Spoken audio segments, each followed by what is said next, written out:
Hi, you're watching Geeks Assembled.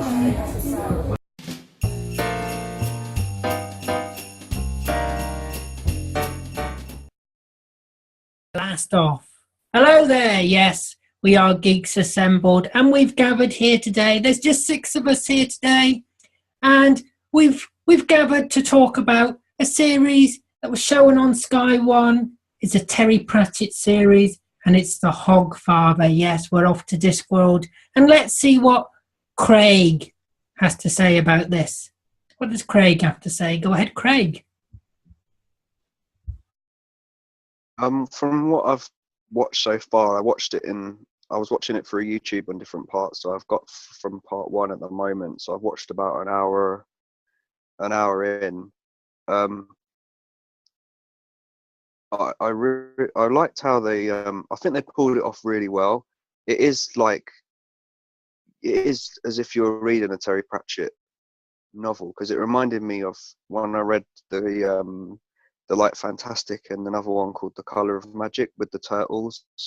I mean, that was really impressive, especially the first scene, because that's quite a hard thing to put together, and especially for budget reasons, to pull it off really well. And it just looked really, really good. I thought the flow was really good, and I liked the comedy side with the wizards, and I like the portal scenes where the carriage goes through into the vortex, and then you had like the jokey one-liners afterwards from the Guardians. I thought it was just really good, and I liked Death.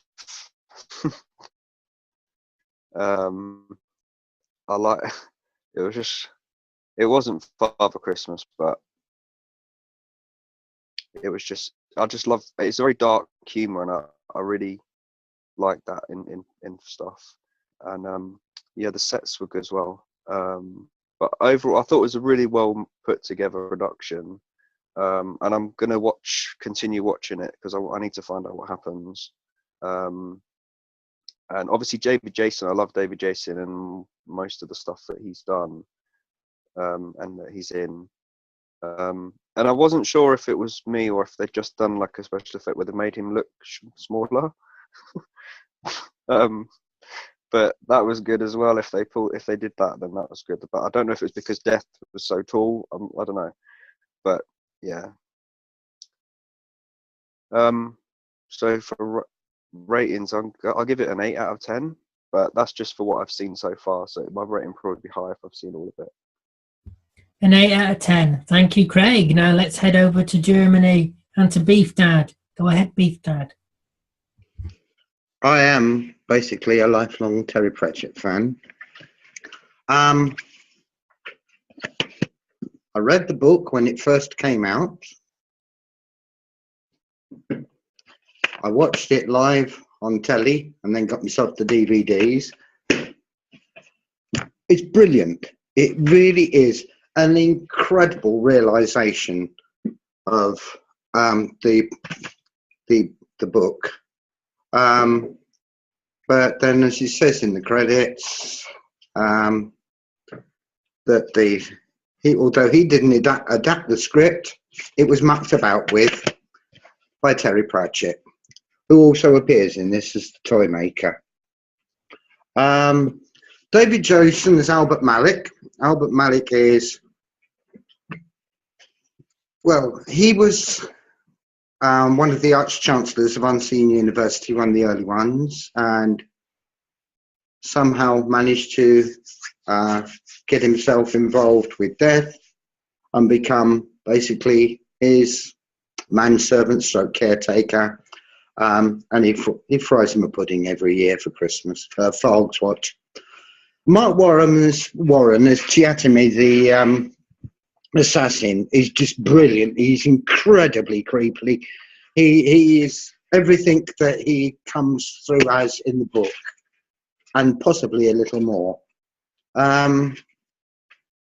Susan, Death's granddaughter, an absolute joy. The magic moment where in the household where she goes downstairs with a poker to sort out the monster in the basement, and they all think it's per psychology.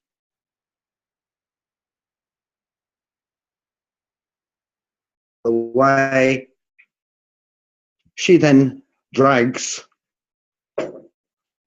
a sack up the stairs with a squeaking body in it, and my internet connection is unstable. Oddly enough, there's some wonderful little cameos in this. David Warner, Lord Downey, who accepts from the auditors the job to kill off the Hogfather, as he is the head of the Assassin's Guild. Tony Robinson as Vernon Crumley, the shop manager. And when the Hogfather, well, Death, pretending to be the Hogfather, turns up with his pig, with the pigs that pull the sled, and there's a magic moment when the little girl said, "Your piggy did a wee-wee." Brilliant. A name that is very well known on British television, Neil Pearson. Voices Quoth the Raven, one of the magical animals who sort of grew up around Unseen University and basically got altered by the thormic radiation from it.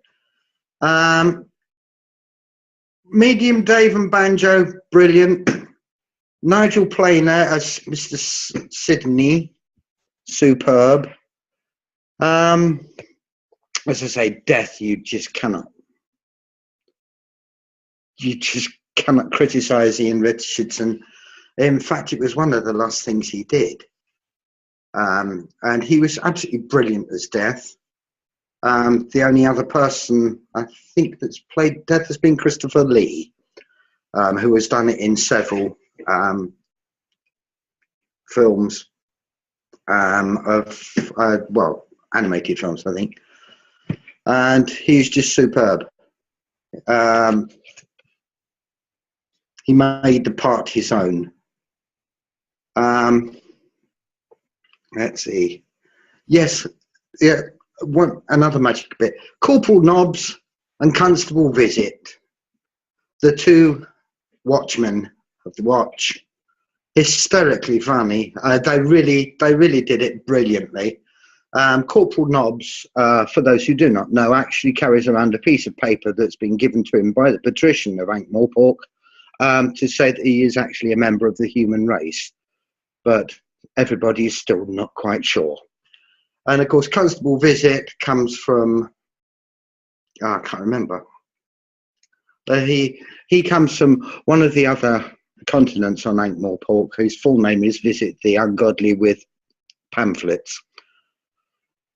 And that's basically what he spends his life doing. And of course, you meet the original Tooth Fairy, and it's now basically farmed out. So Violet, who is the sort of current Tooth Fairy, gets kidnapped and dragged back, where she eventually gets herself involved with the God of Hangovers, who has popped into existence because with what they've done, belief in the Godfather has failed. So all the amount of belief that's wandering around in the universe has to be used up. So things are popping into existence, like the God of Hangovers, the Sock Eater, which is why you end up with one pair of socks when you can't find the matching one. The Veruca Gnome, which that for me was just a piece of magic. But yeah, it's brilliantly realised. It's superbly filmed. It's well directed. It's brilliantly acted. I just absolutely love it. I watch it every year about this time, to be honest. And for me, it gets a solid gold-plated 10 out of 10. What else would it be? What else could it be? Now, he's waiting for his pizza, but it hasn't arrived yet. Has it, Lee? So let's go to Lee. Yeah, I'm hungry. Yeah, the Hogfather. I've got to admit, I am not a big Terry Pratchett fan. No, I am not. I have tried and tried to read his books. I just cannot get into them. But saying that, this miniseries, Hogfather, I watched it when it was first broadcast all those years ago. Yeah, brilliant acting. As Ian Richardson has been mentioned, what he was a brilliant actor, and his portrayal of just the voice of death. Let's say he never appeared in it, just the voice of death was just brilliant, and you can tell the resemblance to Christopher Lee's voice to his, because he did take over in the Colour. I think it was the Colour of Money. I think he took over as Death. Colour of Magic. Colour of Magic. That was. Oh, did I say Colour of Money? I don't know why. But yeah, it goes along quite steadily, and Matt Warren as Mr. Teatime or Mr. Teatime is absolutely brilliant as the assassin. For me, he makes it, as does Ian Richardson as Death. I'm a bit surprised. David Jason as Albert, he didn't really have much to do in this, and he wasn't in it much, you know. And sort of by the end of it, he sort of disappeared. He'd gone, which I was a bit surprised at. As you said, Tony Robinson is the store manager, brilliant. Tony Robinson. Everybody in it. I mean, even the character of Banjo. He wanted a puppy by the end of it. He wants a puppy, and he's going to look after all the teeth. That is a brilliant, you know. But when you look at it, it was in two parts, 1 hour and 40 minutes each part. I think it could have been done in one sitting, to be honest. I think that my personal opinion, because some of it was dragged out here and there and everywhere, but if you'd have condensed it, stop putting your thumbs down, Alid, I can see you. It is a good Christmas, Hogwatch story, but for me, it did seem that it could have been a lot more condensed. So for that reason, I'm going to give it an 8. An 8. That's not a bad mark for what I said there. You're just upset about your pizza, aren't you? Not arriving. It's not, the pizza was here. Maybe it's the pizza gnome who's got it. I don't know. The pizza gnome. Now you've said it, it'll come into existence. Anyway, she's been bouncing up and down a bit through the cast today. So let's go to Susan, because I think she's dying to have her turn. Go ahead, Susan. Yeah, actually, you're right. I am dying. I'd like to be Death. I'd like to be Susan, Death's granddaughter. Have Death as my grandfather. That would be fun. And it would be great to be Michelle Dougherty. She's freaking awesome. She's been freaking awesome since Downton Abbey. She's freaking awesome all over the place. Anyway, love the Hogfather. I love Terry Pratchett, televised Terry Pratchett. My roommate, I was talking to her about reading, and she like, oh yes, my internet is now unstable too, Beef Dad. It's contagious. I don't know. I'm just lagging, and so I just think it's such a great show. I think the Hogfather, the one, like how magical he, you know, his transformation from pig back into his normal Hogfather self was fun. I thought that it was amazing. The wolves chasing around after him, and it was just, there was so much good stuff in it. It was so mad. His stories are so intricate.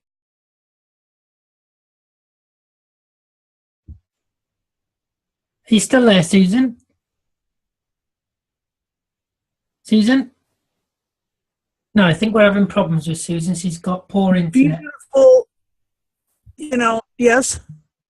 No, you're right. You're back with us. Yeah. You cut out. Okay. It's so intricate. It's so beautiful. I'll give it a 10 out of 10, just like Beef Dad.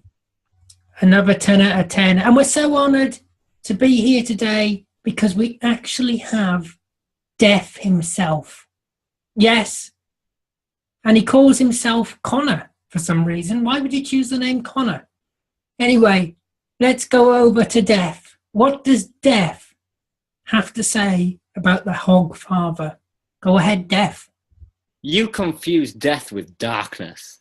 This is brilliant. Like, Terry Pratchett is the ultimate fantasy writer, I think, with J.K. Rowling. He's wonderful. I cannot get enough of his fiction. The witty one-liners that he's so famous for, the parodies on all the famous fantasy, whatever you want, tales like Lord of the Rings and such as that. He's just fantastic. This particular story, I haven't read the book for. I know a bit about it. Hogswatch Night is actually on December the 32nd. So it's not actually within a human like timeline. It's a completely new day at the end of a month that only has 31 days. So just to come up with that and an entire new holiday in the Discworld is just brilliant. As everyone mentioned, Mark Warren as Teatime is brilliant. What a great actor he is. As a villain, he really is quite menacing because he's obviously got the glass eye that it really creeps people out, and he's got the strange hair that like is also quite adds to the look. He's a very vicious character actually. He only appears the once in Discworld. Because obviously he dies in the book. I think he dies as well. So it's a shame that they couldn't use his character more. I do think he is mentioned at one point, maybe in The Colour of Magic, as being part of the Guild of Assassins. But he's a great character. Ian Richardson as Death is the absolute peak of this story. He is the best Death I could ever wish for. Just his voice is so Death-like. When you read in the books, you sort of imagine what Death sounds like, and it's Ian Richardson. So to add that it is the voice that you hear when you're reading the book, to have Ian Richardson fill in as Death is just a wonderful casting choice.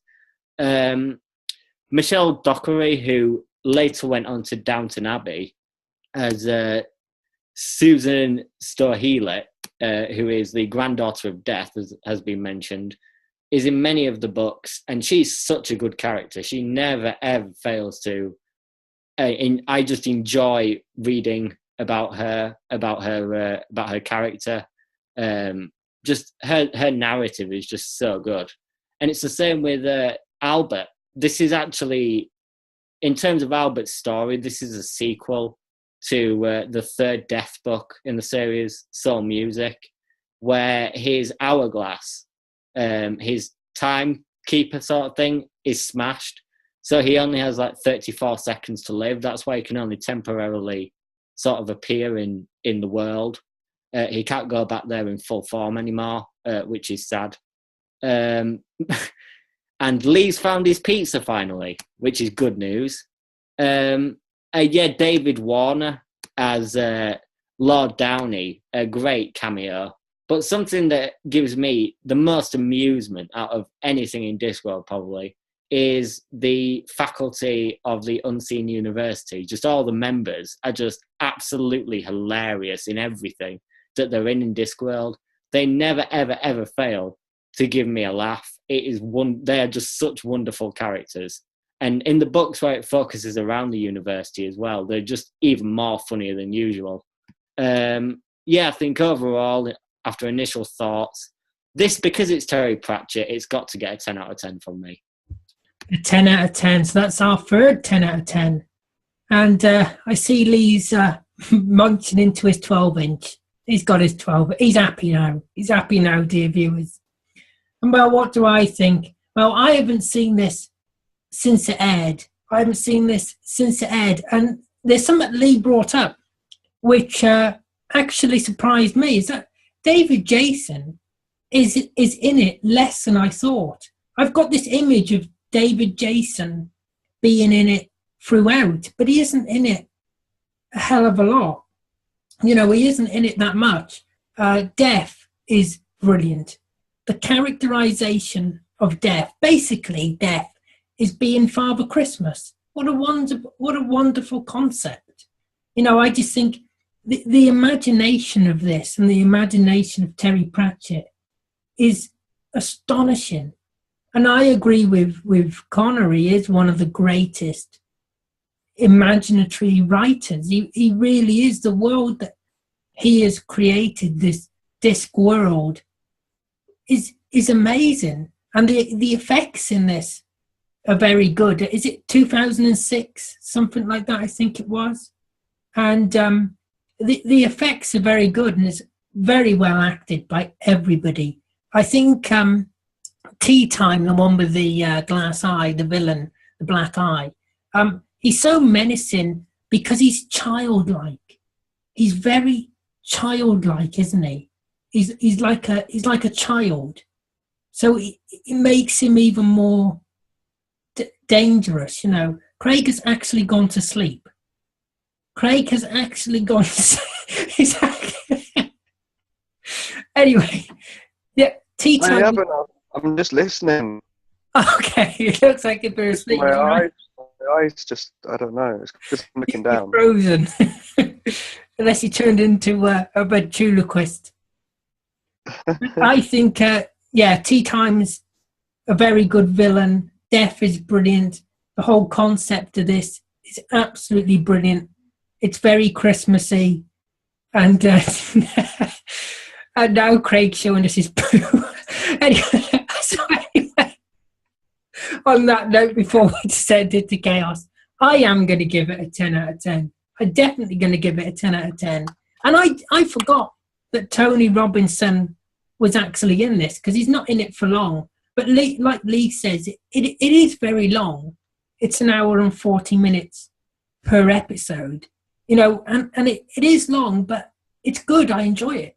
So it doesn't bother me. You're not meant to watch it at once. Like, if you watched it at once, Lee, it's not how it's meant to be watched. It isn't. It's like with Doctor Who serials. You've got to watch them half an hour each. So I'm going to give it a 10 out of 10, and I'm going to give it a gold-plated 10. I'm going to steal Beef Dad's line and give it a gold-plated 10 with sprinkles on top. Yeah. And I'm going to throw the floor open to everyone to speak. I think the reason why Tony Robinson is in this is because he was one of the best friends of Terry Pratchett himself. So obviously, you'd have to give Tony Robinson a role in something that Terry Pratchett does, because it just makes sense. It's like with Neil Gaiman writing Good Omens with Terry Pratchett. They were good friends as well. So I think that's why Tony Robinson was in it. As you said about David Jason not being in it as much, I think it's because in The Colour of Magic, he played Rincewind, which was the main character of that entire story. So, and in this one, he's just sort of an assistant. But he's great in both roles, so. Sorry? I could be getting it mixed up with that a little bit, yeah. Yeah, because he is in that an awful lot compared to this. So it would make sense if you get mixed up. But yeah, I think that's mainly why he's not in it as much. I just want to reiterate. Oh, sorry. Go ahead, Beef Dad. Go ahead. Lee complains about it being long, but it's extraordinary how much is actually cut out. They cut out an awful lot of stuff that really wasn't relevant to the story. Like for instance, the beggars from the Beggars Guild, the Duck Man, Arnold Sideways, Coffee and Henry, all that was cut out. And to be perfectly honest, I think they did an absolutely superb job of getting the spirit of the book, and that is the most important thing, the spirit of the book. I mean, like Twyla, who is unbearably cute and twee, and she gets told off by Susan for being unbearably cute and she's being too twee in the thing. Nobody's mentioned that the actual Tooth Fairy's castle is in a children's painting. Yes. And that is really very, very magical, because they actually go into the painting.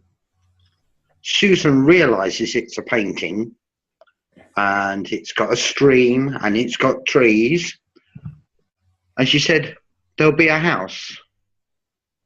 And the old god of hangovers said, how do you know?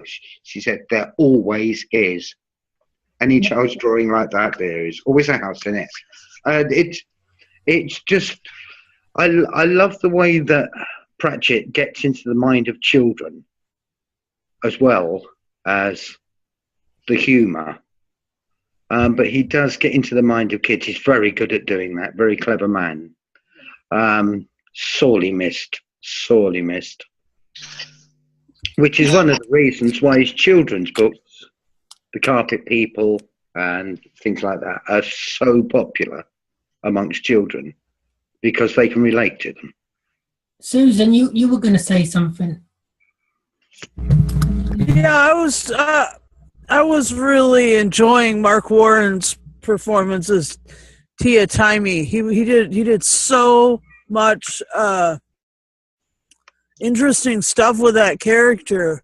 I really like him a lot, and I think that the character was really sinister and really fun, and yeah, so that was also really important to me. No, go ahead. I'd like to point out that there's two things. I really did like the humour. I do like the humour. It is full of humour, especially the mouse, the death mouse. The Death of Rats. Death rat, that's it, yeah. Death of Rats, it's called. Death of Rats. Where it's looking up at death, and I think that's brilliant. But also Joss Ackland. Nobody's mentioned Joss Ackland as I can't remember the name. The chief wizard. Mustrum Rid Cully. That's him. He's brilliant actor, Joss Ackland. He's been in everything you can name. At the moment, I don't think he's very well at the moment. So hopefully he'll pull through. But his performance in that was just brilliant. With the shower and the shower scene, and then with the Veruca gnome, just them talking, and I think that's just brilliant. I enjoyed it. Don't get me wrong, but as I said, I'm just not a Pratchett aficionado, shall we say. I'm not a big fan of Pratchett. So, but I appreciate what everybody else has said. Shall we say that? Have you been drinking, Lee? Yes, I'm absolutely 9 sheets to the wind. Can I just say something as well? I want to add something as well, because Craig's poo distracted me earlier. Really? Wow. It's the one with the Christmas hat on. Oh, right. Show it to the camera, Craig, so the viewers know I'm not going mad. How will they be able to tell? Yeah, there it is. Anyway, yeah, I want to say that the wizards were funny. I think the wizards were the funniest thing in this. There is humour throughout, like Lee says, but the wizards were so funny. Every scene with the wizards was brilliant. I think the reason why they're funny is because Pratchett always portrayed them as stupid, incompetent people rather than these whimsical, sort of massively powerful people that you would see in something like Harry Potter or whatever, Lord of the Rings with Gandalf.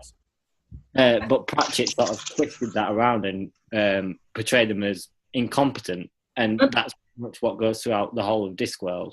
I think that's what makes them so funny.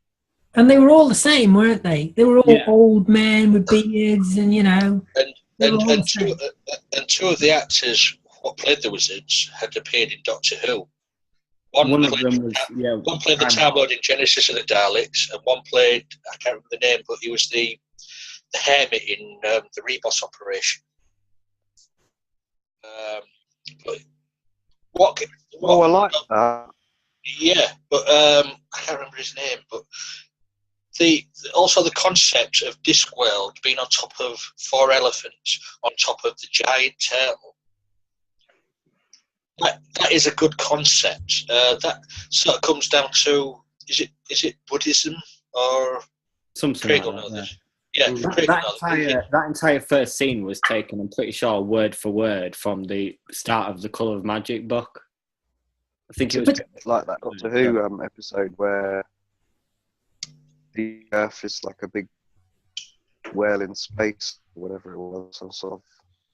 Yeah, but the thing is, they repeated it twice because they repeat it at the beginning of the second episode where they really could have cut that out. Yeah, I did see that. Yeah, I did see the point in that because that was exactly the same wording and everything. No, you guys, that's at the beginning of every single Terry Pratchett story, televised, animated, or whatever. That's the signature. That's his signature. It's like that's the theme. It's the opening credits is always that. So you guys know that is the way it always is. I watched it on YouTube, and I thought I was watching the same episode again. I thought, am I watching the same one again? I thought that is, but the problem was if I was one of those elephants, I'd be getting really peeved off with all that water running on the top of my head. No, originally there were 5 elephants. I feel sorry for the turtle. But there is a book written about the elephants. Yeah. Who the hell cleans up the dung? The 5th elephant. Yeah. Yeah, the 5th elephant is when one elephant lost its footing on the turtle and plummeted into the Discworld, and is now sort of in Schmaltzberg it was, and they now mine tallow there for candles and things. Is it for candles? Just a bit of info. Does anybody else have anything to add? Connor, I can see you looking on Wikipedia there. What does it say on Wikipedia? No, I was just looking at the Hogfather book because I'm looking to read that at some point in the future, because after watching this, it is one of the ones that I now want to. I've got to say, I did enjoy Peter Guinness in this as Banjo's brother. But Peter Dave. Yeah, Peter Guinness usually does play good villains, and I thought, okay, this is maybe the way the character was written, but Peter Guinness does play villains, and I thought he sort of was played down for me.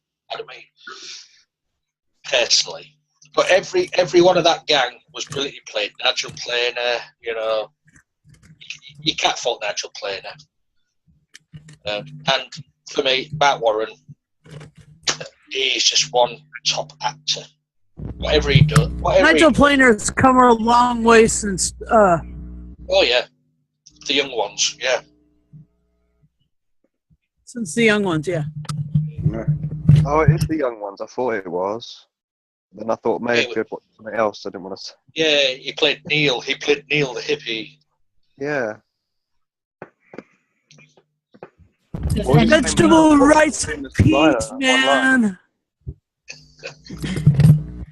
Does anybody else have anything to add about the Hogfather? Nope. I suppose we have to end on rest in peace, Terry Pratchett. Yeah, definitely.